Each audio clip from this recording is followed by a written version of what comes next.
Gotta talk about it, bro. Gotta talk about it.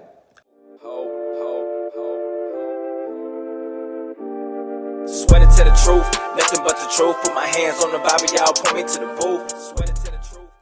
Always something that I said, especially when I was out partying, you know what I'm saying, and out clubbing and things like that. And these things basically begin to become habitual, something that I would do almost, nonstop on the weekends. And then smoking weed was something that I possibly do like at least, honestly, one time out the day, almost every day. But it started to come to that point though where you got to question yourself, as a boy said, as a boy stated, that does it not seem linked to depression? And I'm only speaking on my experience. This is not to knock anybody else or call out anybody else. And honestly, this could just be from one man to another. Just opening up conversation and dialogue, just to really have a conversation. Just to get understanding on both ends. But I know for me, when I really began to just think about it, I really just begin to ponder on it. And, whether it been drinking or whether it been smoking or popping the pill, something that I rarely did but done before. It was like, man, if I have to basically take this substance to alter my state of conscious, to enjoy the feeling of that all the time, then do I really enjoy who I am when I'm sober? You get what I'm saying? Like that was something for me that I had to come to the realization with. I was like, man, do I really enjoy my life and who I am as a person, just being sober? If I always got to get high, if I always got to drink, you know what I'm saying? Or if I always got to be around people.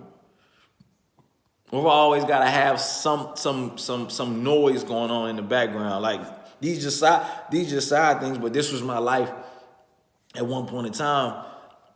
And I had to question that, like, do I really enjoy who I am? Am I really happy with my life and who I am as a person and my failures and accomplishments in life?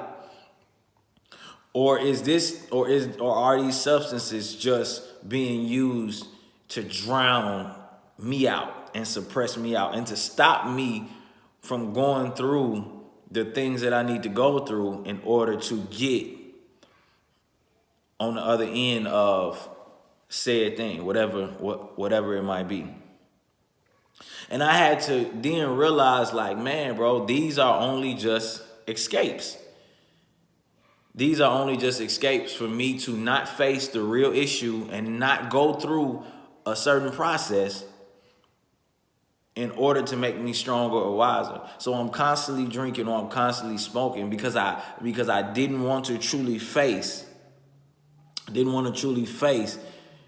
that which needed, or I'm constantly again around people, or I'm constantly having noise going on because I didn't want to truly face my thoughts. I didn't want to truly face that inner me, which was the real problem and the issue. And I'm using these things as escapes. In order to, what I thought was helping me in my situations only was just me getting away from them temporarily because I'm getting high or I'm getting buzzed or I'm drunk. But as soon as I come back down, the issue is right there. The issue right there on my face again, leading back to more. What he said, could it be depression, oppression, whatever the case may be. But I always like to link that to a man in a relationship with a woman. Usually a dude that's not ready to settle down. He go from relationship to relationship in the in the height in the highs of relationships, because we know that first couple months of relationship is that infatuation stage. Everybody can agree to that. Like, we feeling one another, we liking one another, because it's new. You know what I'm saying? We like new things. Everybody likes something new. The freshness of it. You know what I'm saying? The zeal of it, if that's the word I'm trying to. But the freshness of it is what, is what you really love about it. Y'all can't stop calling, you can't stop texting, you can't stop hitting one another up. You know what I'm saying? Like, we always on each other's mind. Always on each other's mind. But after that infatuation stage happens, it's like real life hits and y'all start seeing each other's issues and problems. And a lot of times a woman is willing to work it out, but the man, if he hasn't truly come to terms with, settling down and really facing these issues and fixing these things, then usually he's off on to the next high. You get what I'm saying? Or he's off on to the next high. And then he's off on to the next high. Because he doesn't really want to face what the things that the woman is bringing to the table to say, hey, this is something that you need to work on. This is something that we need to work on. It's something that we need to fix. He begins to see it as her as a nagging issue, or somebody who's a problem that he wants to get away from, when truthfully and honestly, these are some of the things that if you worked on or you went through the process, you would become a better person or mature and come out on the other end stronger because of. But a lot of times, because we don't want to deal with those situations, what do? We go to the next high. And then we go to the next high. So what could that look like in relationship form? Okay, so I'm dealing with one female. And after this, I'm dealing with two females. And after this, I'm dealing with 5 females. And after that, it's just getting out of hand. Now you're dealing with men. And now you're dealing with, you know what I'm saying? Like, it's just it's a never ending cycle. In the same way with drugs, or the same way with, I say booze, same thing with liquor. Same for me, like I said, these were the things I was realizing with me again. Or the same things with the marijuana. It could be that, shoot, you know what I'm saying? It's one blunt. And that'll hold me over for some time until they don't get it no more. Then it's 2 blunts, because I'm still dealing with issues packed on with other issues that's coming. But I really don't want to deal with the stuff. So I'm getting high. I'm going to the next high. I'm going to the next high. Relationship, going to the next girl, going to the next high, going to the next. So I'm going to the next high, and it's like a never ending cycle. And so for me, it was just like, wow, okay. And this wasn't one of the things that I came to on my own at all. I just knew that for me, I did want to stop, because I didn't like the look of it. I didn't like the look of it. And I said this in one of my older videos, but that was a conversation between my son and I. Asked him, was he hungry? And he was just like, yeah. And I was high at the time. Asked him, was he hungry? And he was like, yeah, he wants some cereal. I was like, nah, man, you ain't get no cereal. I'm gonna fix you something else. Fix you like some spaghetti or something. He didn't want no spaghetti. So my son was real sensitive at the time. So like, he just started looking sad, like he was just ready to cry. I think he just really wanted some cereal. And I looked at him and I'm just like, man, I'm like, why you sad? Why you about to cry? And he looked back at me and he was like, man, I'm not sad, Daddy. I said, if anything, I look like you do.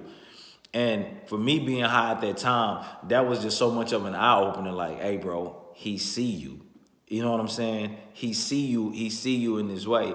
And it was because I used to try to hide from every time that I done it, and come back just eyes super red, glazed look in my face.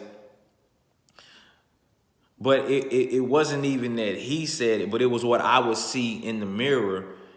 It's what I would see in the mirror, and I'm like, man, I don't like this, but it's kind of like, as long as the world don't see it. But people did.